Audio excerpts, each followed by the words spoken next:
Nick Davis here, and I'm really excited that you signed up for the Taxes and Retirement Workshop.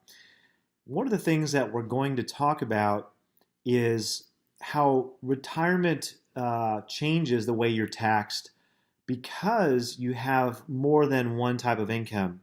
So it becomes a little more complicated when you have Social Security income and you have capital gains potential as well. So when you go to pull your money out in retirement, if you combine that with other types of income, you could inadvertently pay more money in taxes simply because maybe you should have taken $1,000 extra from this account as opposed to that account.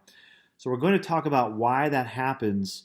And I promise you, you've never seen anything like this. I'm very excited about it because it's a very important message that people need to understand is how to be more tax efficient when it comes to their retirement.